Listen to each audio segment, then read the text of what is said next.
Bismillahirrahmanirrahim. Jadi di antara disyariatkannya puasa itu dalam rangka mencapai ketakwaan, sehingga difardukan kepada umat. Wa ida'atu shalah, orang melalaikan sholat, munafin litakwa, itu menghilangkan sifat ketakwaan. Wa mujibun lil uqubati, dan menyebabkan orang itu mendapat hukuman, mendapat siksa dari Allah. Qala Allah Ta'ala, Allah berfirman, fa khalafa min ba'dihim, maka khalafa itu diganti setelah mereka, khalfun oleh pengganti, atau ussalah. Kita lihat dalam surat Maryam ayat 59. Itu berkaitan dengan sifat yang Allah terangkan, sifat orang-orang yang bertakwa di 58. Allah terangkan, ulaikal ladzina an'amallahu alaihim. Orang-orang yang diberi nikmat oleh Allah dari kalangan para nabi, min dzurriyyati Adam, dari keturunan Adam alaihissalam, wa mimman hamalna ma'anuh, dan orang-orang yang kami bawa bersama Nuh, wa min dzurriyyati Ibrahim, keturunan Nabi Ibrahim, wa Israil, wa mimman hadaina wajtabaina, dan orang-orang yang kami beri petunjuk dan kami pilih. Idza tutla alaihim ayatul rahman kharru sujadan wa bukiya. Sifat orang-orang yang diberi nikmat oleh Allah, kalau dibacakan kepada mereka ayat-ayat Allah, mereka tersungkur, kharru, tersungkur, sujadan, sujud, wabukia, dan nangis.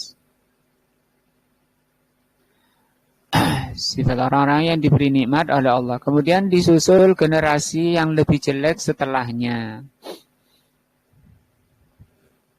yaitu di ayat 59. Fa khalafa min ba'dihim. Ini ya, tadi di kitab itu.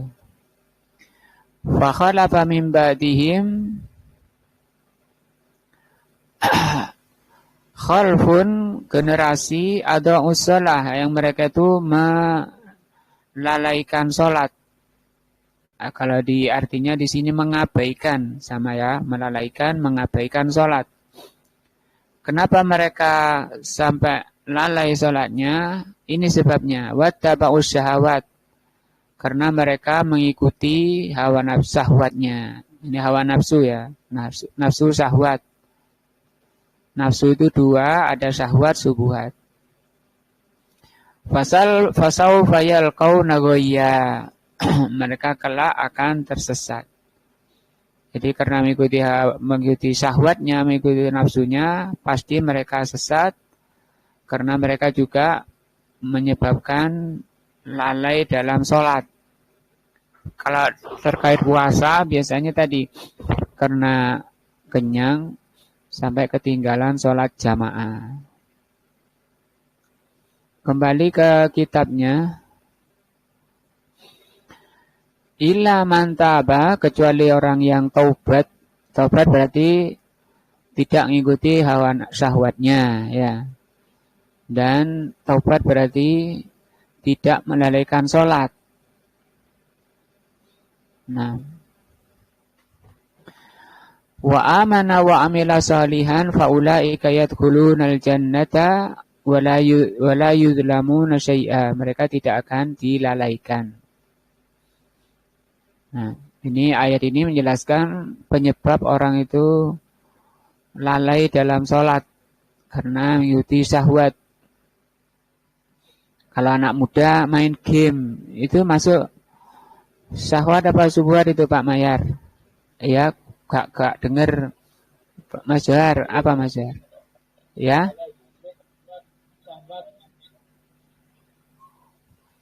Gak jelas, gak dengar. Oh, pakai Bluetooth ini. Oh, mungkin banter lagi suaranya.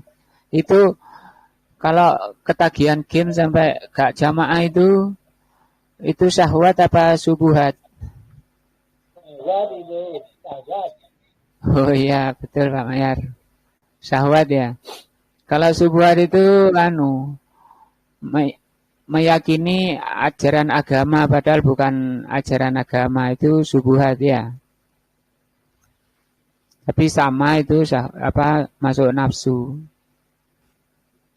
Jadi kalau orang itu taubat tidak mengikuti nafsunya, tidak menuruti syahwatnya, kemudian tidak melalaikan salatnya, kata Allah, faulaika yadkhulunal jannata, mereka akan masuk surga.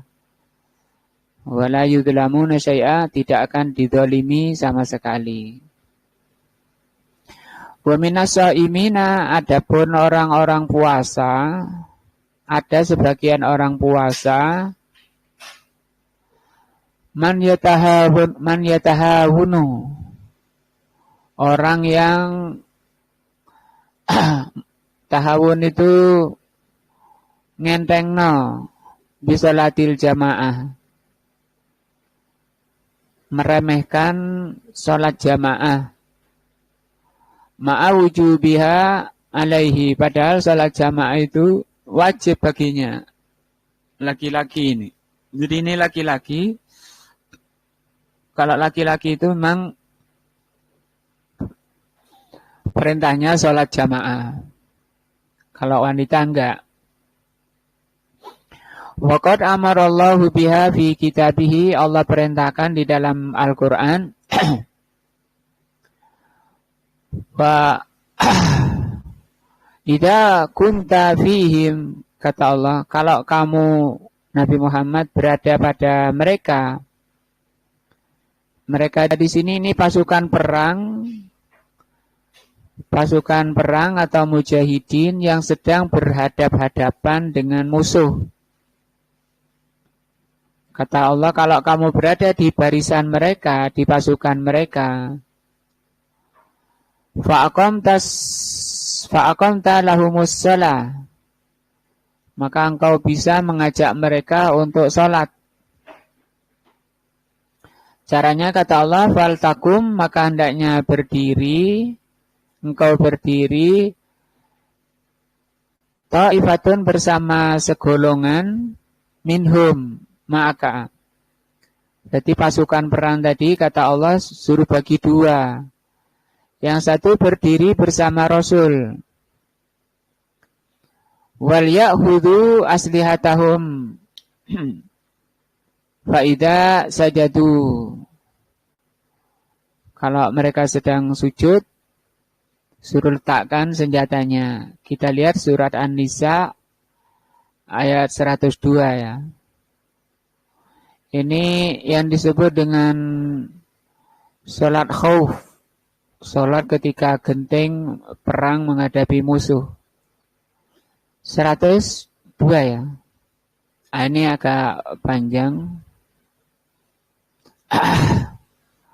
Apabila engkau berada di tengah-tengah mereka, lalu engkau hendak melaksanakan sholat bersama mereka, hendaklah segolongan dari mereka berdiri bersamamu dengan menyandang senjatanya. Jadi senjatanya tetap dipegang.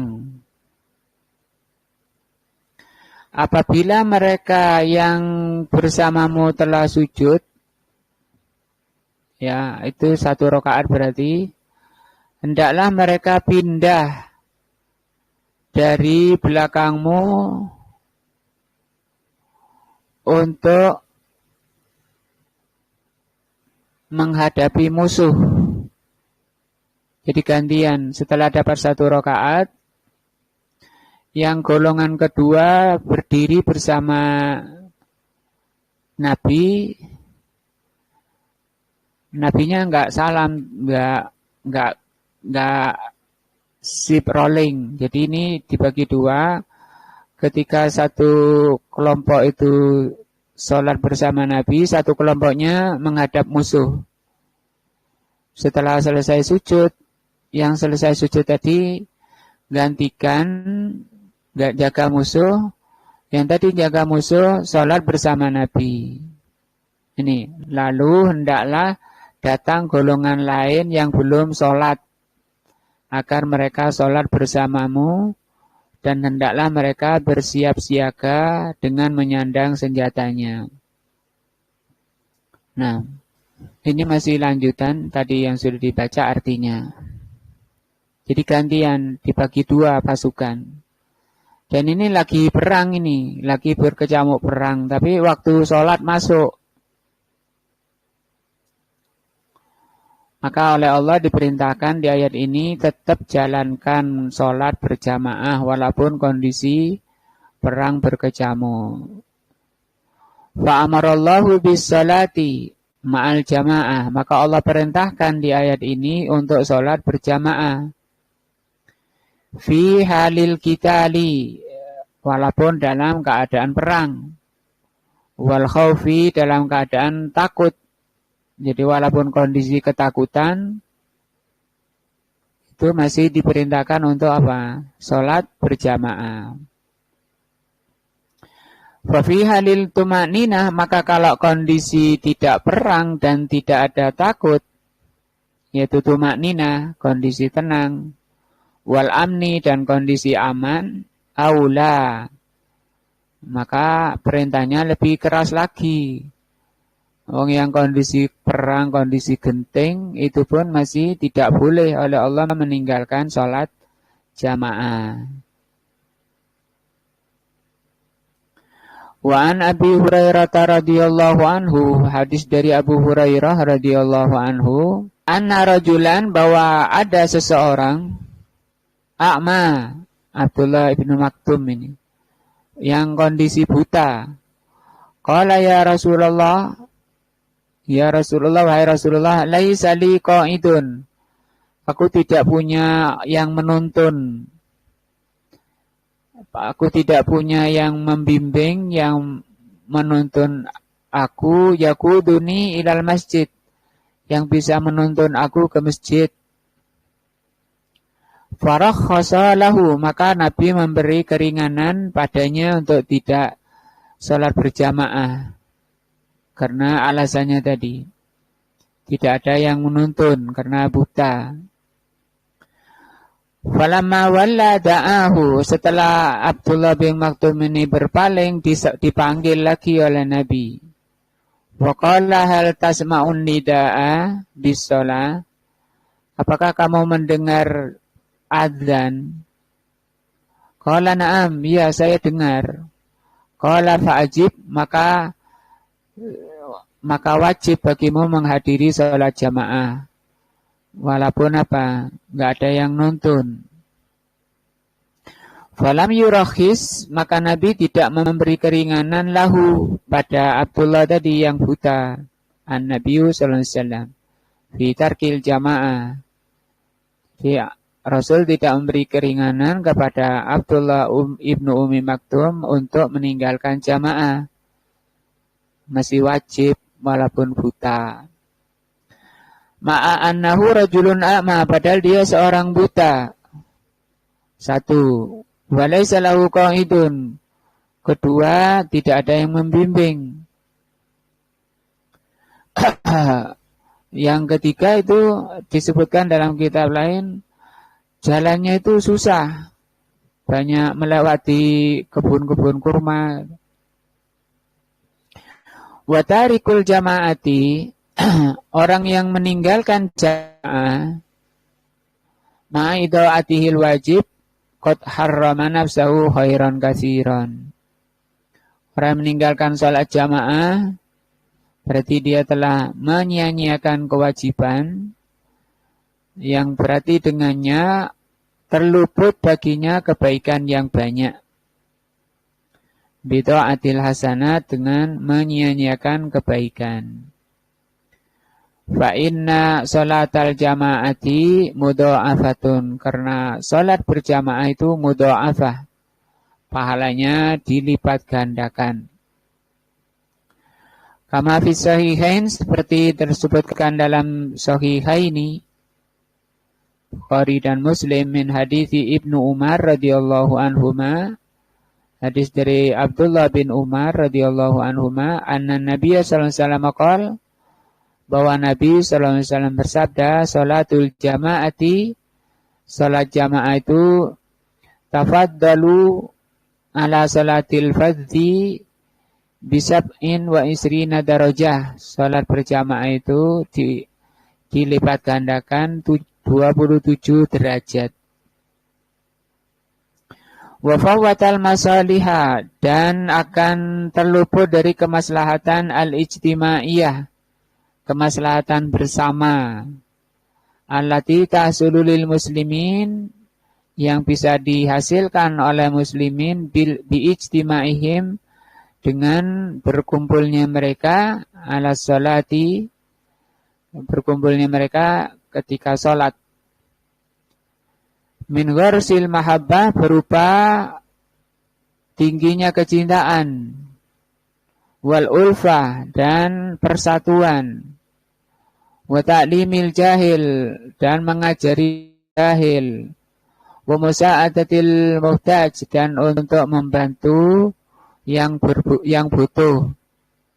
Kemana bapak ini enggak hadir? Oh, mungkin sakit, ayo kita kunjungi. Itu diantara faedah sholat jamaah, faedah umum. Wa bitarkil jamaati,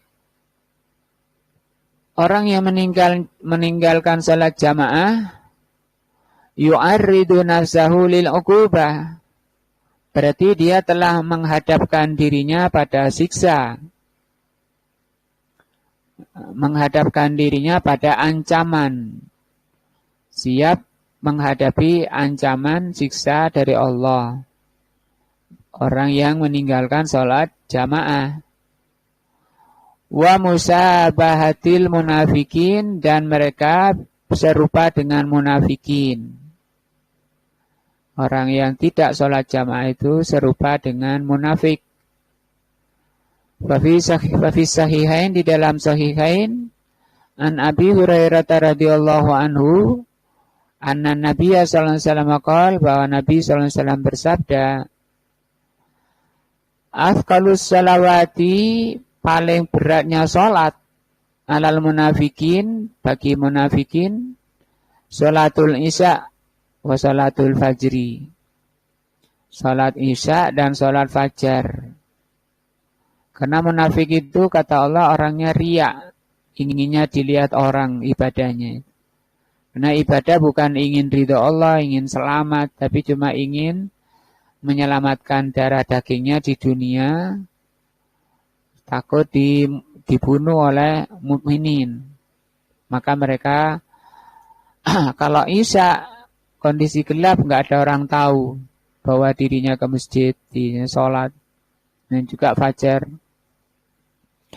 Walau ya'lamuna ma fiha, kalau manusia tahu tentang besarnya pahala sholat jamaah, la'atauhuma, pasti mereka akan mendatangi sholat isya dan fajar, walau habwan, walaupun dengan merangkak. Gak bisa jalan, isanya merangkak, itu mereka siap datang. Walaqad hamamtu, sungguh aku ingin, an amura, untuk menyuruh, bis salati, menyuruh salat, fatuqamu, summa amuru rajulan, kemudian diqomati, qomat ya, kemudian aku menyuruh orang untuk menjadi imam, fa yusalli binnas, salat bersama manusia. Artinya beliau tidak mengimami sendiri, beliau akan nyuruh imam lain. Aku pingin gitu, kata Nabi. Suman talaku ma'i birijalin, kemudian aku akan pergi bersama beberapa orang. ma'hum huzamun min hatabin. Ya, beberapa orang yang membawa obor. Ila qaumin, mencari kaum orang yang ngaku Islam. La yashaduna sholata, yang tidak hadir sholat jamaah. Fa uharriku alaihim, untuk aku bakar buyutahum, rumah mereka, binar, dengan neraka, dengan api. Sampai dibakar, kenapa ini? Itu menunjukkan bahwa sholat jamaah itu wajib. Kalau nggak wajib, ngapain sampai dibakar ya? Kalau dikatakan sunnah misalnya, kan terserah, sholat di rumah kayak sholat di masjid terserah. Kan cuma sunnah saja jamaah. Nah, itu salah pemahaman itu. Yang benar wajib. Makanya sampai kata Nabi, aku akan bakar rumah-rumah mereka. Tadi nggak perang, nggak apa, sholatnya di rumah. Telat-telat lagi, seenaknya lagi. Wa fi sahihi Muslim, di dalam sahih Muslim, an Ibnu Mas'udin radhiyallahu anhu qala, dari Abdullah bin Mas'ud radhiyallahu anhu, beliau berkata, man sarrahu an yalqallahu wadan musliman, barang siapa yang ingin berjumpa Allah nanti pada hari kiamat sebagai muslim, bukan munafik, fal yuhafiz ala haula'is sholawat, maka jagalah salat itu. Haitsu yunada bihinna bi anna Allah syara'a li nabiyikum sunanal huda. Ketika disebutkan sesungguhnya Allah mensyariatkan pada nabi kalian sunanal huda, sunnah-sunnah petunjuk. Wa innahunna, bahwa salat berjamaah itu min sunanil huda, termasuk petunjuk nabi. Hidayahnya nabi diantaranya salat jamaah. Qala walaqad ra'aituna, sungguh aku melihat kami, wa ma yatakhallafu anha illa munafikun, tidak ada yang meninggalkan sholat jamaah di kalangan sahabat, di masa sahabat, di masa Rasul, illa munafikun ma'lumun nifaq, kecuali munafik yang sudah jelas kemunafikannya. Jadi di kalangan sahabat zaman Nabi yang tidak hadir sholat jamaah hanyalah munafik. Atau yang kedua orang sakit, ya, cuma dua itu. Yang boleh yang tidak hadir sholat jamaah itu cuma dua. Munafik sama orang sakit. Walaqad kana ar-rajulu yu'ta bihi yuhada bainar rajulaini. Dibawa orang waktu itu, ada seorang yang dibawa untuk menghadiri sholat jamaah dengan dibopong di antara dua orang. Hatta yuqama fis saffi, sampai diletakkan oleh dua orang di shaf. Kok sampai dibopong, nggak kuat jalan. Itu pun mereka masih miris. Umat Islam sekarang ini ngentengno dari sholat jamaah. Itu tadi itu tahawun, banyak muslimin yang melalaikan sholat berjamaah. Wa minasa'imina, dan di antara orang puasa, man yatajawazu bil amri, orang yang tajawuz itu berlebihan dalam suatu perkara. Fayanamu, yaitu tidur, anis sholah fi waktiha, tidur sampai tidak sholat pada waktunya. Sholat duhurnya di akhir, asarnya di akhir. tidak sholat pada waktunya. Wahada, kata beliau, dan perbuatan ini min a'dzamil mungkarati, paling besarnya kemungkaran. Ini padahal dia sholat ya. Sholat cuma tidur bablas. Mungkin kekenyangan atau mainan sampai telat tidurnya. Wasadul idaati lis-shalawat, dan paling sangatnya orang melalaikan sholat, yaitu tidak sholat pada waktunya. Maka kalau sudah menjelang azan, hendaknya kita siap-siap. Yang paculnya taruh dulu. Yang lagi nutuk, ditaruh palunya. Yang lagi makani sapi, kambing, lele, tinggal. Nah, karena nanti saya bersih-bersih. Kalau nggak siap-siap, ketinggalan takbiratul ihram.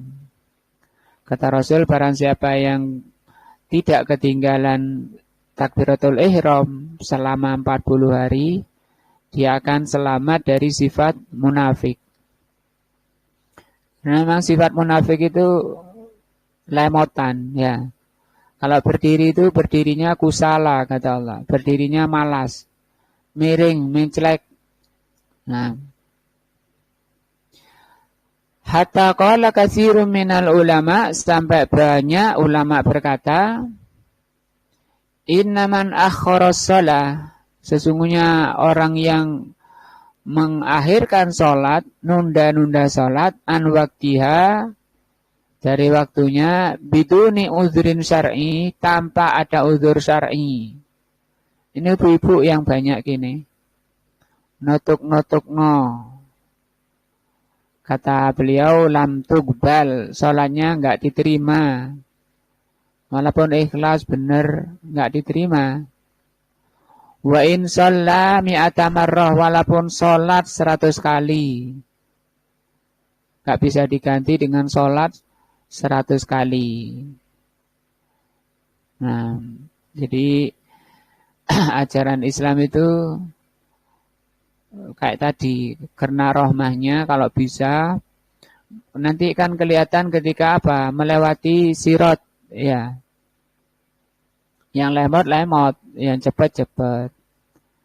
Liqaulin Nabi sallallahu alaihi wasallam, kenapa ulama mengatakan seperti itu? Berdasarkan hadis sabda Rasul sallallahu alaihi wasallam, man amila amalan laisa alaihi amruna fahuwa raddun. Nah, barang siapa beramal yang tidak dari kami, maka amalan itu tertolak, tidak diterima. Rawahu Muslim. Wassalatu ba'da waktiha laisa 'alaiha amrun nabi. Salat nunda-nunda sampai mengakhirkan waktu itu bukan ajaran Nabi. Fatakunu mardudatan, sehingga amalannya itu, sholatnya itu mardudah. Mardudah itu tidak diterima, tertolak. Mardud itu tertolak. Ghaira makbulatin, tidak diterima. Ini peringatan bagi kita semua untuk ngilangi sifat lemot. Ya. Ada yang ditanya, gimana Pak Mayar? Wa minal adabil wajibat, gimana? Kalau jauh itu bagaimana Ustaz? Kalau jauh. Oh ya, untuk jauhnya ini tadi itu gemeresek, suaranya nggak jelas. Kalau jauh kita persiapan, itu kadang-kadang jauh ya, kita datang sudah mau selesai. Iya, ya itu tadi memang butuh, kalau agak jauh ya persiapannya lebih butuh banyak lagi. harus diatur, dihitung berapa perjalanannya. Itu kemerasa kenapa ya? Kenapa Ikhwan? Nah. Tapi suara saya jelas. Ya tinggal diatur butuh waktu perjalanannya berapa. Cuma yang di hadis tadi Rasulullah SAW tidak memberi uzur kepada Abdullah bin Maktum ketika Abdullah bin Maktum mengatakan dia dengar azan. Dan dengar azan itu kata para ulama azan yang tanpa speaker. Nah kalau speaker bisa menjangkau 3 kilo, 5 kilo ya. Itu berat. Dan Abdullah bin Maktum tadi jalan kaki. Jadi para ulama juga mengatakan yang dimaksud mendengar azan adalah suara asli bukan pakai pengeras. Kalau sampai dengar suara itu kemudian tidak hadir, itu dosa besar. Nah, bukan pengeras ya. Wa minal adabil wajibat, di antara adab yang wajib, jadi sholat tadi ya, sholat jamaah. Di antara adab yang wajib bagi orang puasa, an yajtaniba asaimu, orang puasa menjauhi jami'a ma harramallahu wa rasuluhu, semua yang Allah haramkan dan diharamkan oleh Rasulnya, minal aqwali wal af'ali, baik perkataan maupun perbuatan. Fayajtanibul kadziba, diantaranya meninggalkan, menjauhi dusta, bohong. Wahwa al-ihbaru bihilafil waqi', bohong itu mengabarkan yang menyelisihi kenyataan. Wa a'zamuhu, paling besarnya kedustaan, al-kadzibu 'alallahi wa rasulihi, berdusta kepada Allah dan Rasulnya. Nah, ini ajaran Allah, padahal tidak ada ayatnya. Ini ajaran Rasulnya, padahal tidak ada. Itu bukan ajaran Rasul. Maka ini termasuk kedustaan yang paling besar. Nah, ka'an yansiba, seperti orang yang menyandarkan ilallah, menyandarkan kepada Allah, au ila rasulihi, atau kepada Rasulnya. Tahlila haramin au tahrima halalin, menghalalkan yang haram, seperti mengada-ngada dalam agama itu kan haram. Mereka bilang boleh. Ada dua, ada yang enggak boleh, ada yang boleh. Ada bid'ah hasanah, bid'ah sayyi'ah, dolalah. Nah, atau mengharamkan yang halal. Nah, dia bilang ini dari Allah. Sebagaimana firman Allah, wala taqulu, jangan kalian mengatakan lima tasifu alsinatikumul kadziba, oleh lisan-lisan dusta mereka, hadza halalun wa hadza haramun. Ini halal, ini haram. Litaftaru 'alallahil kadziba, untuk berbuat kedustaan kepada Allah. Innallaha yaftaruna 'alallahi, innalladzina yaftaruna 'alallah, sungguhnya orang-orang yang berbuat dusta kepada Allah, mengatakan ini ajaran Allah padahal bukan ajaran Allah, la yuflihun, mereka tidak akan berbahagia. Mata'un qalilun, harta yang sedikit, kesenangan sebentar, Ya, biasanya mereka kan berbuat dusta untuk mencari kenikmatan dunia yang sedikit. Wah, kalau kita ngikuti sunnah, jobnya sepi, gitu Pak Mayar. Nah, nggak dapat lagi undangan. Ya, undangan sebentar saja padahal. Iya, rawon itu kan, Iya, rawonnya tadi.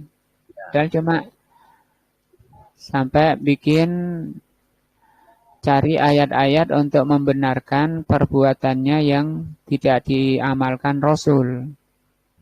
Itu kata Allah itu mataun qalilun. Paling sak piring toh ya. Iya, itu. Itu pun harus dibeli dengan kesesatan, dengan ajaran yang tidak diajarkan Allah dan Rasulnya. Allah yang mengatakan mataun qalilun itu kesenangan sebentar, sedikit. Sementara apa kata Allah? Walahum adzabun alimun. Bagi mereka disiapkan azab yang pedih. Nah, wa fi sahihaini di dalam sahihaini wa ghairihima dan selain keduanya min hadits Abi Hurairah wa ghairihi.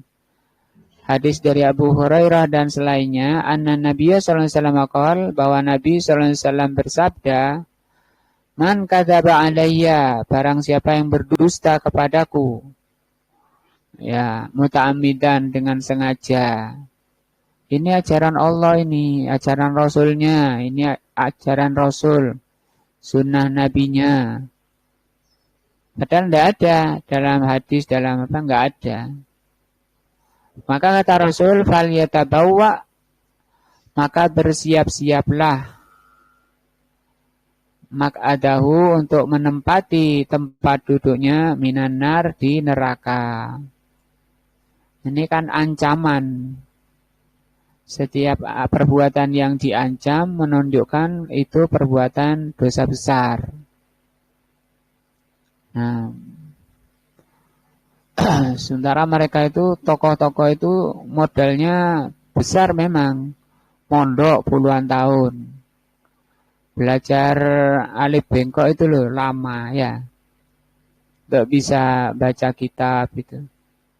Untuk ngafalkan ayat-ayat.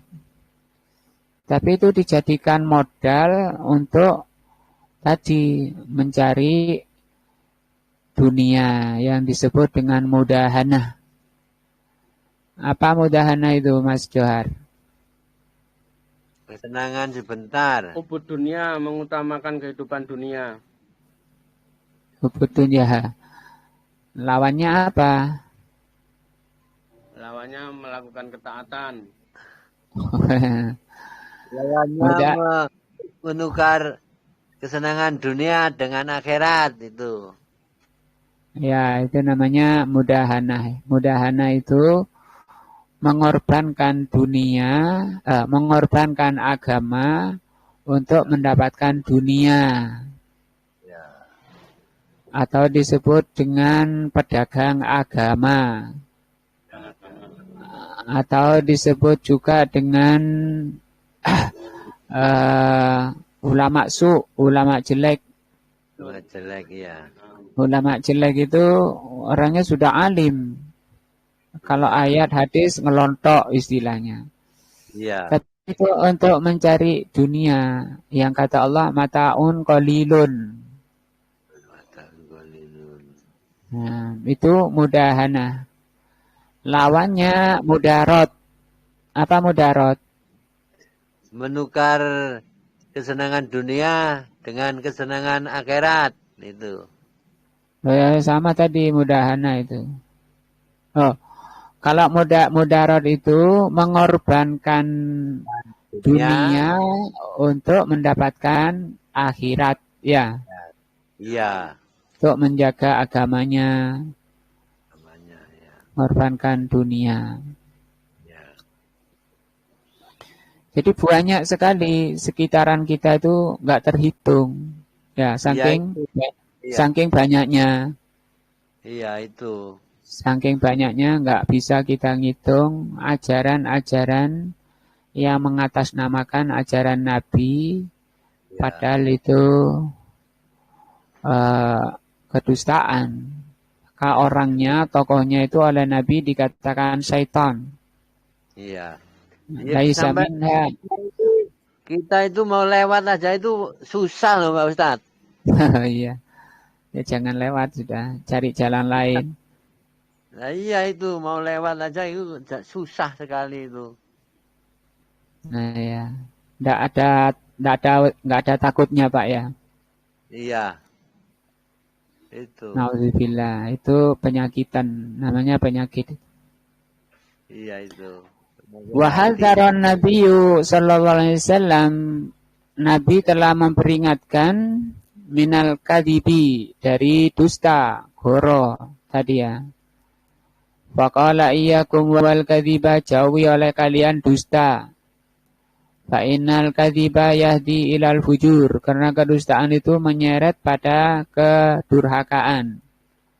Wa innal fujura, dan sesungguhnya kedurhakaan yahdi ilan nar, kedurhakaan menyeret ke neraka. Nah, makanya Nabi mengatakan iyyakum wa muhdatsatil umur, jauhi oleh kalian mengada-ngada dalam perkara agama. Fa inna kulla muhdatsatin bid'ah, setiap mengada-ngada itu namanya bid'ah, wa kulla bid'atin dhalalah, wa kulla dhalalatin finnar. Sesat dan setiap kesesatan itu di neraka. Wala yazalur rajulu yakdzibu, tidak berhenti orang itu berdusta, wa yataharral kadziba, dan terus berusaha untuk dusta, hatta yuktaba, sampai ditulis oleh Allah kadzaban, pendusta. Nauzubillah. Namanya dusta itu gak jujur. Tidak jujur di dalam apa? Beragama. Nah, atau disebut mereka itu pedagang agama.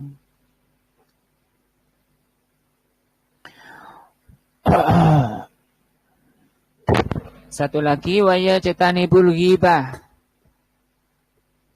Di antara adab orang puasa itu hendaknya menjauhi ghibah. Ghibah itu apa? Kata beliau, wahya dzikruka akhoka, engkau menyebutkan saudaramu bima yakrahu, dengan suatu yang tidak disukai, fi ghaibatihi, ketika orangnya tidak ada. Bahasa kita itu ngerasani. Tapi ada yang boleh, ada 6 yang dibolehkan. Di antaranya misalnya seorang istri atau seorang suami di persidangan mengeluhkan tentang perilaku suaminya atau perilaku istrinya ke hakim. Suami saya begini-begini, itu kan ghibah, menyebutkan perkara yang tidak disukai oleh suaminya. Atau juga masuk ghibah, menggibahi tokoh penyesat. Kayak tadi, tokoh penyesat itu, tokoh subuhat, ahlul ahwa, ahlul dolal, itu boleh, masuk yang dibolehkan.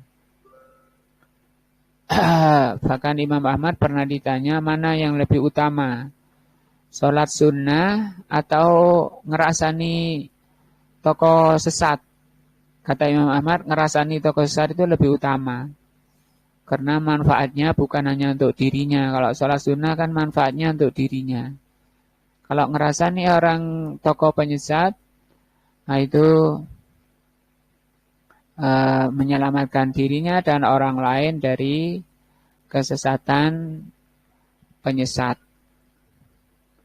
Sawa'un zakartahu bima yakrahu fi khilqatihi, apakah engkau sebutkan itu yang tidak disukai itu pada penciptaannya, kal a'roji, seperti pincang. Oh, wong pincang iku misalnya. Wal a'war, atau buta. Wal a'ma, a'war ini matanya lihat sebelah. Apa bahasa kita? Bahasa Jawanya itu picek. Picek itu sebelahnya melihat. Wal a'ma, kalau a'ma kedua-duanya nggak bisa melihat. Oh, wong picok iku misalnya. Nah, itu nggak boleh digibai.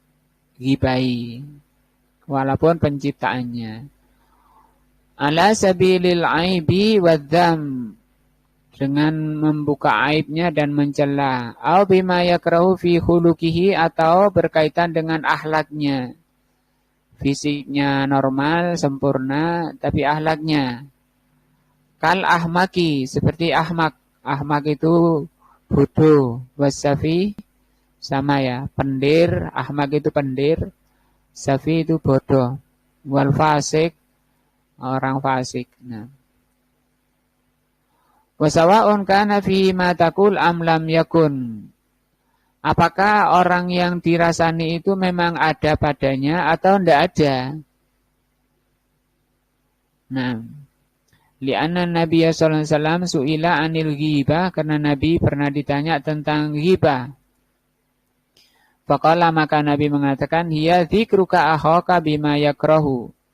Ghibah itu engkau menyebutkan tentang saudaramu sesuatu yang tidak disukai oleh saudaramu. Kila afara'aita in kana fi akhi ma aqulu. Bagaimana kalau yang aku sebutkan itu memang ada padanya? Apa yang saya sebutkan itu ada padanya. Qala in kana fihi ma taqulu faqad tabtahu. Kalau ada memang padanya, memang ada seperti yang kamu ceritakan, itu yang disebut ghibah. Wa illam yakun fihi ma taqul faqad bahattahu. Kalau tidak ada apa yang kamu katakan pada orang itu, berarti kamu telah berdusta. Walaqad nahallahu anil ghibah. Allah melarang ghibah fil Quran, di dalam Al-Quran. Wasabbahaha, dan oleh Allah disamakan bi asba'i suratin, dengan gambaran paling jelek. Sabbahahar birrajuli, disamakan oleh Allah dengan seseorang. Ya'kulu lahma akhihi maitan, disamakan oleh Allah seperti orang yang memakan bangkai saudaranya. Faqala ta'ala, Allah berfirman, wala yaghtab ba'dukum ba'dha. Jangan di antara kalian saling menggibai. Ayuhibbu ahadukum, maukah di antara kalian an ya'kula lahma akhi, makan daging saudaranya, maitan, yang sudah mati. Fakarihtumuh, tentu kalian akan jijik makan bangkai saudaranya. Wa ahbaran Nabi sallallahu alaihi wasallam, Nabi mengabarkan annahu marra lailatal mi'raj, bahwa Rasul berlalu atau melewati di malam Mi'raj biqaumin lahum azfarun, dengan kaum yang mereka punya kuku min nuhasin, kuku dari tembaga. Ya yakhmisu nabiha wujuhahum, mereka mencakar wajah-wajah mereka, wusudurahum, wujuhahum wasudurahum, mencakar wajah-wajah mereka dan dada-dada mereka dicakari. Dicakar sendiri itu. Faqala man haula'i ya Jibril, siapa orang ini yang punya kuku-kuku panjang dari tembaga? Nah, kata Jibril alaihissalam, haula'il ladzina ya'kuluna lahma luhuman nas. Mereka itu adalah orang-orang yang memakan daging manusia. Nah, apa istilahnya Mas Johar, orang yang makan daging manusia? Kanibal. Oh iya, itu kanibal. Tapi ini kanibal maknawi, ya. Iya. Jadi kalau memang suka ngerasani, dialihkan ngerasani toko bid'ah aja, enggak apa-apa. Ya Pak Mayar ya. Iya. Iya. Itu Pak kata Imam Ahmad pahalanya lebih besar dari sholat sunnah. Yang dirasani itu yang orang-orang baik itu yang dirasani itu Pak Ustaz. Nggak boleh kalau orang baik. Yang Iya, tokoh sesat ini, tokoh iya. sesat itu tokohnya. Kalau pengikutnya itu mereka cuma ikut-ikut saja, nggak tahu. Percaya aja pada yang dikatakan oleh tokohnya. Iya itu. Wa yaqauna fi a'radihim. Dan mereka suka membongkar aib kehormatan saudaranya atau merobek-robek kehormatan saudaranya. Nanti hukumannya apa? Di akhirat, di neraka, mereka diberi kuku dari tembaga untuk mencakar wajah-wajah dan dada-dada mereka. Tidak berhenti seperti itu. Karena menunjukkan, hadis ini menunjukkan ini kan ancaman ya. Tadi kalau ada perbuatan yang diancam menunjukkan itu dosa besar. Di ayat tadi ini hadis juga bahwa ghibah itu haram, dosa besar. Kecuali yang dibolehkan, boleh. Sampai sini mungkin ada yang ditanya. Habis itu insya Allah dilanjutkan dengan namimah. Ada ghibah, ada namimah.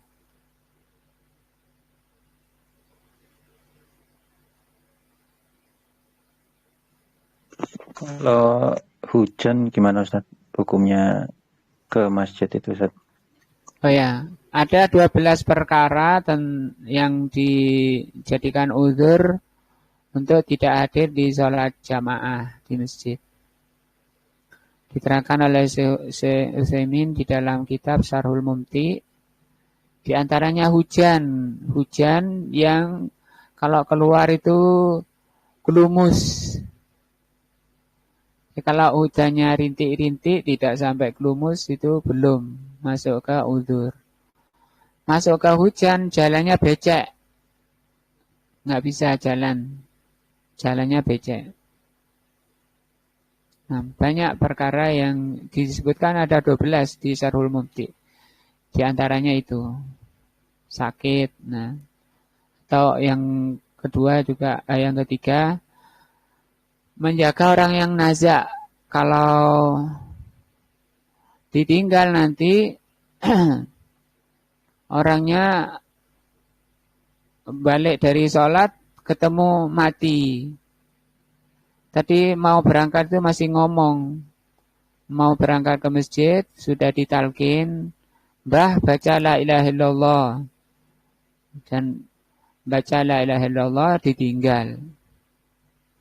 Nah, setelah ditinggal, nggak tahu apa yang diomongkan. Bisa jadi dia ngomong yang lain. Nak, kemana?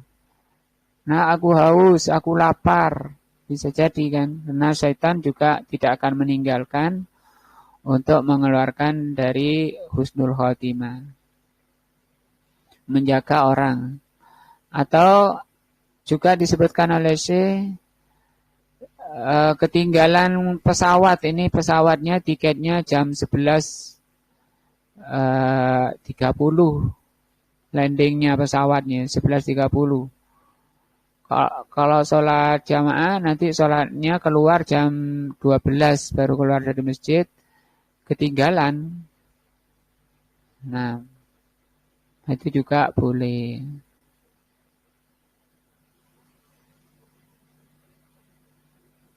Gitu ya, untuk hujan tadi. Mas Andi gimana? Iya Ustaz, insyaallah. Nah, setelah khair. Itu ya, insya Allah dilanjutkan. Mudah-mudahan ini bermanfaat. Semoga Allah memberikan hidayah dan taufiknya kepada apa yang Allah cintai dan Allah ridai. Subhanakallahumma bihamdika asyhadu an la ilaha illa anta astaghfiruka wa atubu ilaika. Wassalamualaikum warahmatullahi wabarakatuh.